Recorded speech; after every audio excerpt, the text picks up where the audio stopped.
नमस्कार, आप देख रहे हैं खबर उत्तराखंड। मैं हूं आपके साथ तनवीर। रुक करेंगे खबरों का और बुलेटिन की शुरुआत करते हैं देहरादून की खबर से। देहरादून पहुंचे भाजपा के राष्ट्रीय उपाध्यक्ष जेपी नड्डा। जॉलीग्रांट एयरपोर्ट पर सीएम पुष्कर सिंह धामी ने स्वागत किया। पुष्पगुच्छ देकर सीएम ने शुभकामनाएं जताई तो पार्टी नेताओं व कार्यकर्ताओं में उत्साह दिखा। देहरादून से अहम जानकारी आपको बता रहे हैं, जहां पार्टी नेताओं व कार्यकर्ताओं में खास उत्साह दिखा। तो देहरादून पहुंचे भाजपा के राष्ट्रीय अध्यक्ष जेपी नड्डा। तस्वीरें भी आपको टीवी स्क्रीन पर दिखा रहे हैं, जहां जॉलीग्रांट एयरपोर्ट पर सीएम पुष्कर सिंह धामी ने उनका स्वागत किया है।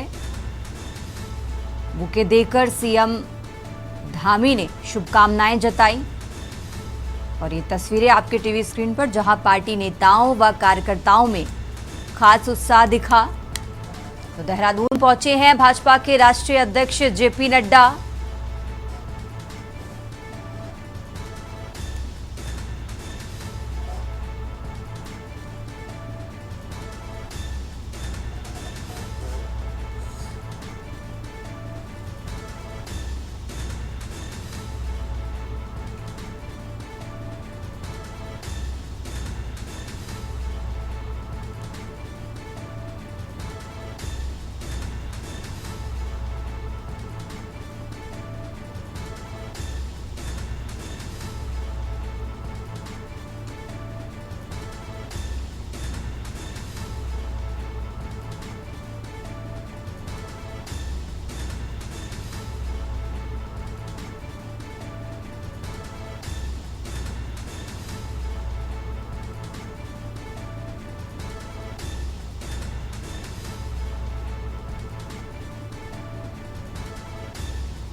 खबरों में आगे बढ़ते खबर देहरादून से है, जहां पंचायती राज एक्ट संशोधन अध्यादेश को मंजूरी मिली है।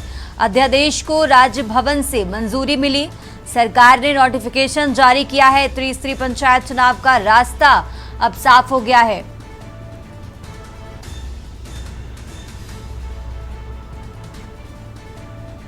तो देहरादून से खबर आपको बता रहे हैं, त्रिस्तरीय पंचायत चुनाव का रास्ता साफ। पंचायती राज एक्ट संशोधन अध्यादेश को मंजूरी मिली।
और अब बात कर रहे हैं हरिद्वार की, जहां कनखल की सड़कों पर खुलेआम गुंडागर्दी सामने आई है। देर रात लाठी डंडों से भिड़े युवक, वीडियो वायरल हुआ है। कनखल क्षेत्र में देर रात का हंगामा, दर्जनों युवक आपस में भिड़ते नजर आए हैं। तो वीडियो में लाठी डंडों से लैस लोगों की खुलेआम गुंडागर्दी सामने आई है। रात के अंधेरे में कानून को ठेंगा दिखाती ये भीड़ नजर आई। स्थानीय लोगों में दहशत का माहौल है। पुलिस पर सवाल उठे हैं इस वीडियो के वायरल होने के बाद, और वायरल वीडियो भी आपको टीवी स्क्रीन पर दिखा रहे हैं, जहां दर्जनों युवक आपस में भिड़ते हुए नजर आ रहे हैं। वीडियो में लाठी डंडों से लैस लोगों की खुलेआम गुंडागर्दी नजर आ रही है। स्थानीय लोगों में दहशत का माहौल है। पुलिस पर इस वीडियो के सामने आने के बाद कई सवाल खड़े हो रहे हैं। तो हरिद्वार से खबर आपको बता रहे हैं, जहां कनखल की सड़कों पर खुलेआम गुंडागर्दी।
खबर उत्तराखंड में आगे बढ़ते हैं। अब खबर देहरादून से है, जहां मौसम विज्ञान केंद्र के निदेशक ने जानकारी दी है।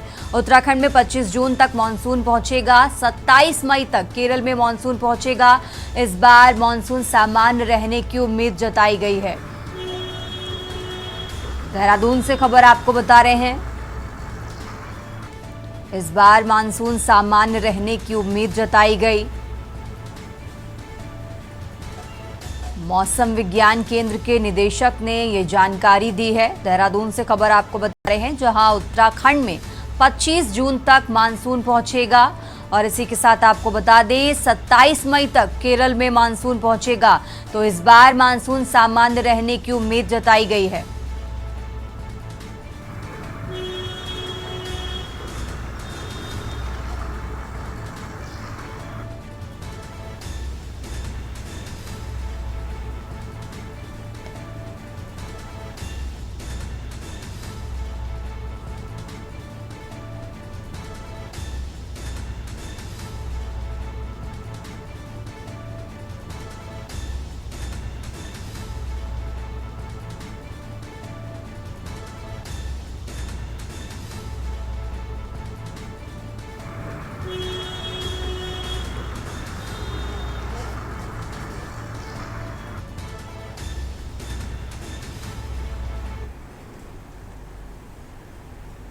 और चलिए खबरों में आगे बढ़ते हैं। ऑपरेशन सिंदूर की सफलता और भारतीय सेना के अदम्य साहस, पराक्रम और शौर्य के सम्मान में कोटद्वार शहर में भव्य तिरंगा यात्रा निकाली गई।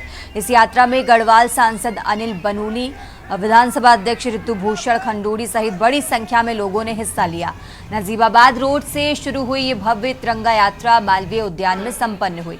इस दौरान गढ़वाल सांसद अनिल बलूनी और ऋतुभूषण खंडूड़ी ने कहा कि ऑपरेशन सिंदूर के जरिए भारतीय सेनाओं ने पाकिस्तान को मुंहतोड़ जवाब दिया है, जिसको पूरी दुनिया ने देखा है।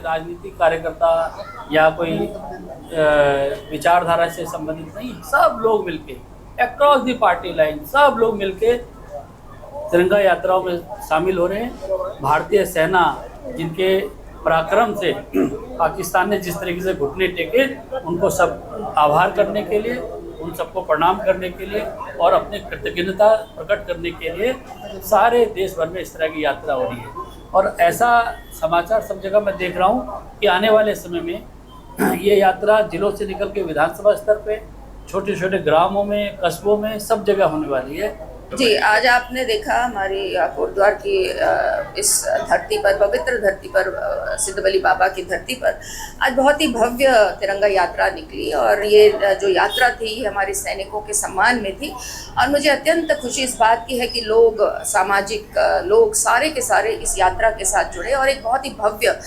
यात्रा निकली, जिसमें हमने अपने सैनिक भाइयों को जो बॉर्डर पे इस वक्त चौकसी करते हैं ताकि हम चैन से सो सकें, उनके लिए एक सम्मान के लिए, उनके सम्मान के लिए, उनको प्रणाम करने के लिए, उनको धन्यवाद करने के लिए ये यात्रा निकली। के रूप में भारत की जनता, पूरे कोटद्वार नहीं पूरे देश में ये तिरंगा यात्रा निकाली जा रही है और लोग, सामान्य लोग भी, कोई दलों से अतिरिक्त भी इस यात्रा में शामिल हो रहे हैं।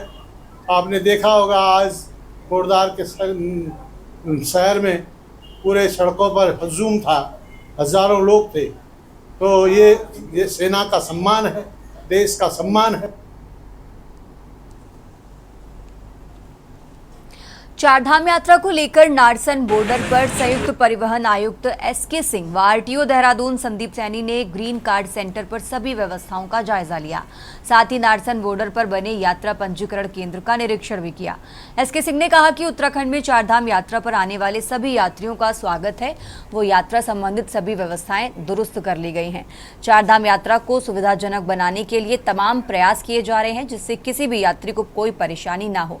मई के आखिरी सप्ताह और जून के प्रथम सप्ताह में उत्तराखंड आने वाले श्रद्धालुओं की संख्या काफी ज्यादा होती है। उसके लिए भी विभाग ने तैयारी कर ली है। पंजीकरण केंद्र में तैनात अधिकारियों और कर्मचारियों से कहा कि वो तीर्थयात्रियों के साथ सौम्य व्यवहार करें और अतिथि देवो भव की भावना से सेवा करें।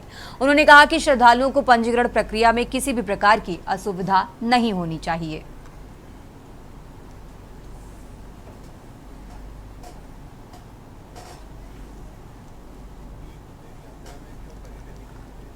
वो मई के आखिरी सप्ताह से लेके जून के पहले 2 या 3 सप्ताह तक रहता है, तो पीक आने वाला है। और आप ये मान के चलिए कि पीक को देखकर ही ये व्यवस्था की गई थी कि नारसन से, तो हमने नारसन में पहली चेकिंग कर ली कहाँ से सबसे हमारा की पॉइंट क्या होगा। तो हमें लगा कि की पॉइंट हमारा, तो सबसे ज़्यादा यात्री इसी मार्ग से आते हैं, दिल्ली रोड से आते हैं। की पॉइंट हमारा नारसन है। हमारे राज्य के अंदर जैसे कोई गाड़ी प्रवेश करती है उसी समय उसको एजुकेट कर दिया जाए, उसको बता दिया जाए कि आपको क्या सावधानियां रखनी है, उसका हेल्थ चेकअप कर लिया जाए, उसका ग्रीन कार्ड बन जाए, उसका ट्रिप कार्ड बन जाए, वो यहीं से व्यवस्थित होकर चले। खबरों में आगे बढ़ते हैं। देहरादून में तिब्बती समुदाय ने 11वें पंचेन लामा गेंदुन चुएकी नियमा की रिहाई के लिए कैंडल मार्च निकाला। आपको बता दें कि ये candle march Tibet women's association की ओर से निकाला गया। ये कैंडल मार्च प्रेस क्लब से शुरू होकर लैंसडोन चौक, बुद्धा चौक, दून अस्पताल चौक से वापस प्रेस क्लब में संपन्न हुआ। इसमें वक्ताओं ने कहा कि 14 मई 1995 को धर्मगुरु दलाई लामा ने गेंदुन चुएकी नियमा को 11वें पंचेन लामा के रूप में मान्यता दी थी। वहीं उन्होंने बताया कि 1995 में 6 वर्ष की उम्र में पंचेन लामा का चीन सरकार ने अपहरण किया था। उनके बारे में आज तक कोई जानकारी नहीं है।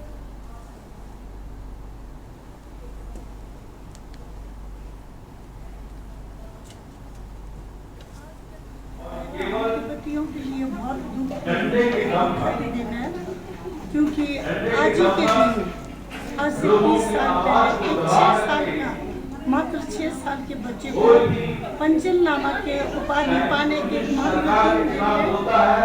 चीनियों ने कबूल कर दिया था। और आज 30 साल हो चुके हैं। 30 साल में भी हम उनको पता नहीं कर पा रहे। यूँ तो कहने को दुनिया में बहुत सारी संस्थाएं हैं, चाइल्ड केयर है, यूएनओ है, ह्यूमन राइट्स है, और किसी ने आज तक कुछ भी नहीं किया। लगभग 30 वर्ष पहले इसी दिन, आज के दिन में, जो 11वें पंचेन लामा है निमा जी, उनको चीन के द्वारा उनको अगवा किया गया और आज तक की उनके बारे में कोई भी वो जानकारी नहीं दे रहे। तो आज वही दिन हम दोबारा मना रहे हैं और आग्रह कर रहे हैं और इंटरनेशनल कम्युनिटी से यूएनओ से और चीन सरकार से कि पंचन लामा को आदरपूर्वक उनको रिहा किया जाए।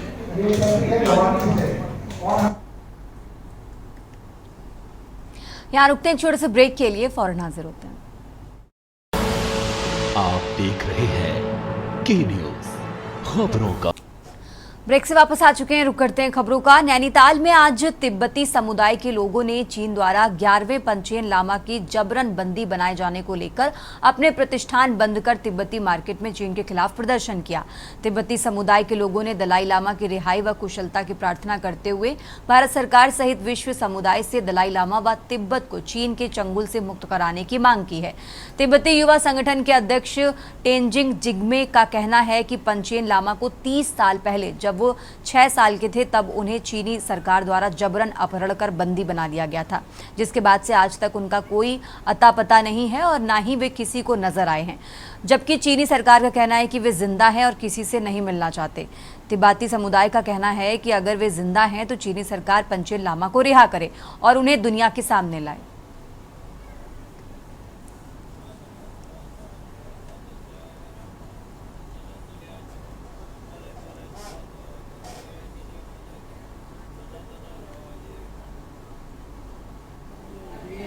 आज के दिन 17 मई 1995 को ये 11वें पंचेन लामा जी का किडनैप हुआ था पूरा फैमिली सहित। पूरे 30 साल हो गए, तो उनके रिहा के लिए तो हम ये कार्यक्रम यहाँ कर रहे हैं। तो वो जल्द से जल्द चीन के कब्जे से रिहा हो। हम यही यूनाइटेड नेशन से यही मांग करते हैं कि जल्द से जल्द पंचेन लामा जी को और उनके पूरे परिवार को रिहा किया जाए।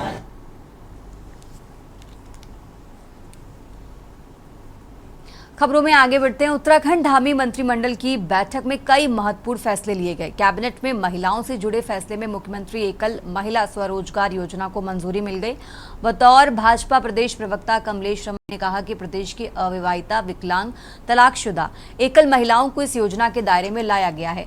वहीं योजना में पात्र महिलाओं को अधिकतम 2 लाख रुपए की सहायता राशि प्रदान की गई, जिसमें से 75% हिस्सा सब्सिडी यानी अनुदान के रूप में मिलेगा।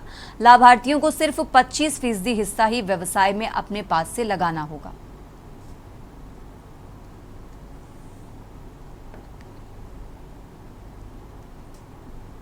बिल्कुल, देखिए उत्तराखंड की मातृशक्ति ने इस उत्तराखंड को लेने की जो लड़ाई लड़ी थी, उसके सारे सपनों को साकार करते हुए पुष्कर सिंह धामी जी की सरकार महिलाओं को मजबूत और सशक्त बनाने के लिए लगातार ऐतिहासिक निर्णय लेने का काम कर रही हो। चाहे अगर मैं पूर्ववर्ती बात करूं तो 30% महिलाओं को नौकरियों में आरक्षण देकर उन्होंने सम्मान देने का काम किया, और अब एक बार फिर स्वरोजगार से जोड़कर हमारी मातृशक्ति को, चाहे हमारी मंगल दल हो, चाहे स्वयं सहायता समूह हो, चाहे एकल महिलाएं हो, चाहे परित्यागता हो, चाहे तलाकशुदा हो, तमाम ये सारी जो महिलाएं हैं जो एकल रहती है, उन सबको मजबूत बनाने के लिए, आत्मनिर्भर बनाने के लिए जो माननीय नरेंद्र मोदी जी का सपना है उसको साकार कर रहे हैं पुष्कर सिंह धामी जी।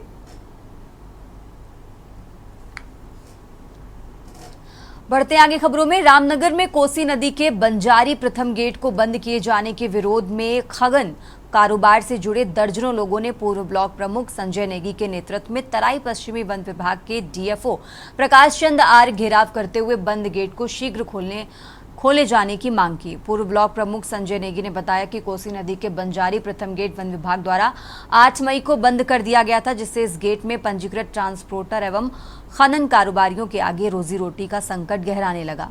उन्होंने डीएफओ से शीघ्र इस गेट को खोलने की मांग की है। वहीं मामले में डीएफओ प्रकाश चंद्र आर्य ने बताया कि उक्त गेट के आसपास लगातार अवैध खनन की शिकायत मिलने के बाद हाईकोर्ट में एक याचिका दायर की गई, जिसके पास अवैध खनन रोकने को लेकर इस गेट को बंद किया गया था। उन्होंने बताया कि इस मामले में 19 मई को हाईकोर्ट में सुनवाई होगी, इसके बाद कोई फैसला लिया जाएगा। वहीं खनन कारोबार से जुड़े लोगों ने यह भी कहा कि उनको किसी दूसरे गेट पर पंजीकृत कर दिया जाए, ताकि डीएफओ ने कहा कि क्योंकि वर्तमान में खनन सत्र समाप्त होने की ओर है, और उन्होंने बताया कि नदी में करीब 42,000 घन मीटर खनन अभी और होना है। उन्होंने बताया कि इन सभी मामलों पर हाईकोर्ट से निर्णय होने के बाद ही अग्रिम कार्रवाई की जाएगी।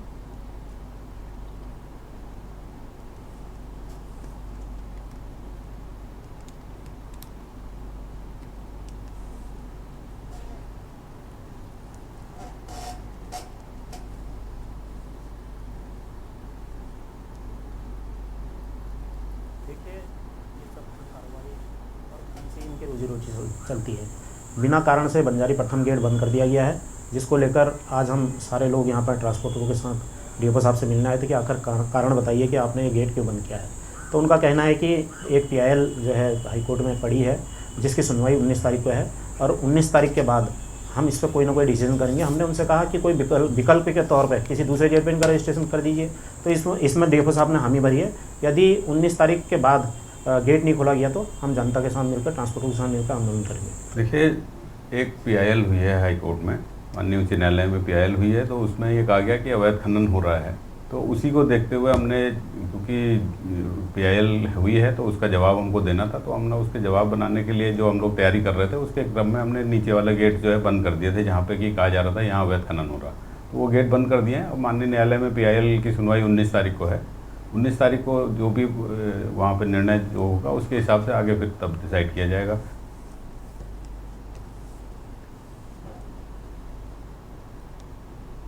रुक करते हैं अगली खबर का। उत्तराखंड में राज्य सरकार ने वर्चुअल रजिस्ट्री को मंजूरी दे दी है, जिससे अब घर बैठे रजिस्ट्री कराने का ऑप्शन होगा।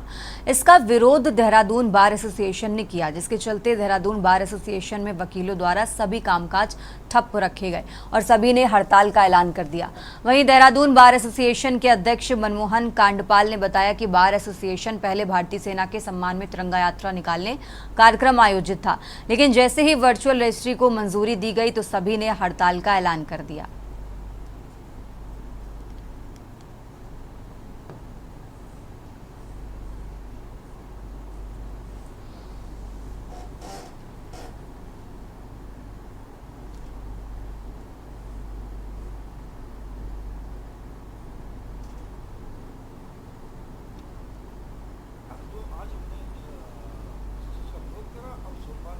कार्यकारिणी की एक बैठक होगी, उस बैठक में निर्णय लिया जाएगा कि हमें इन चीज़ों में क्या करना है, आम सभा बुलानी है, क्या है। मेरे को भी उत्तराखंड के बहुत जगह से फ़ोन आने शुरू हो गए हैं, यहाँ तक कि बार काउंसिल के मुनफैज जी हैं, उनका भी फ़ोन आया कि हम आपकी ओर देख रहे हैं कि आप करो तो सही, हमें बुलाओ तो सही। और अभी मेरी अध्यक्षों से, सचिवों से भी बात हुई है, उनके फ़ोन आए थे कि आप लोग क्या कर रहे हैं, जो आप करोगे हम भी वही करेंगे, और किस दिन घेराव करना है हम उसके लिए तैयार हैं, हम आ जाएंगे।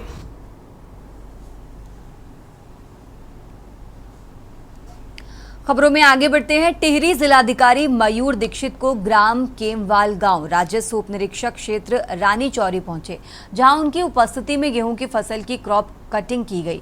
गांव के 2 खेतों में 30 वर्ग मीटर के प्लॉट बनाए गए, जिनमें क्रमशः करीब 11.37 किलो तथा 7.80 किलो उपज प्राप्त हुई। दोनों प्रयोगों को ऑनलाइन ऐप की सहायता से संपादित किया गया। क्रॉप कटिंग प्रयोगों से फसलों के उत्पादन को मापा जाता है। इन प्राप्त आंकड़ों से सरकार द्वारा विभिन्न योजनाओं को तैयार किया जाता है, जिसमें अंतिम छोर तक किसानों को योजनाओं का लाभ दिया जा सके। इस दौरान जिलाधिकारी ने ग्राम प्रधान को गांव में नकदी फसल लगाने, जिसमें पानी की कम मात्रा की आवश्यकता हो और जंगली जानवरों से भी सुरक्षित रहें, लगाने को कहा। साथ ही उद्यान विभाग से संपर्क कर अन्य आवश्यक जानकारी एवं बीज लेने को भी कहा। इस अवसर पर जिलाधिकारी ने गांव के आंगनबाड़ी केंद्र और पंचायत घर का भी निरीक्षण किया।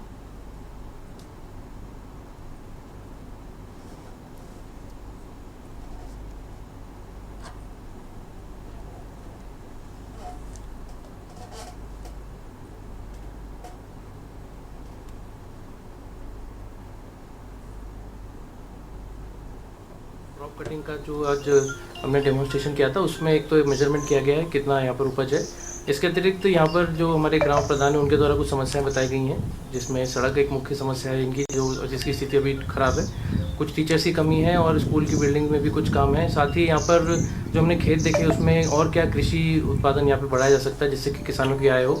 यहाँ पर लोगों से बातचीत की गई है और कृषि विभाग को डायरेक्शन दिए जाएंगे कि वो यहाँ पर आएँ, और अन्य जो नकदी फसलें हो सकती हैं या फिर जो कम सिंचाई में काम हो सकता है, या जो जानवरों से जो जिन फसलों को कम क्षति हो, ऐसी फसलों को यहाँ पर डेमोन्स्ट्रेशन करेंगे, जिससे कि किसानों को और यहाँ पर कृषि करने में आसानी।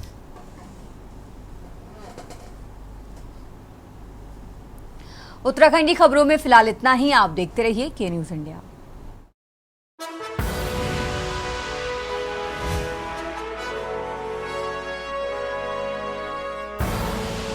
आप देख रहे हैं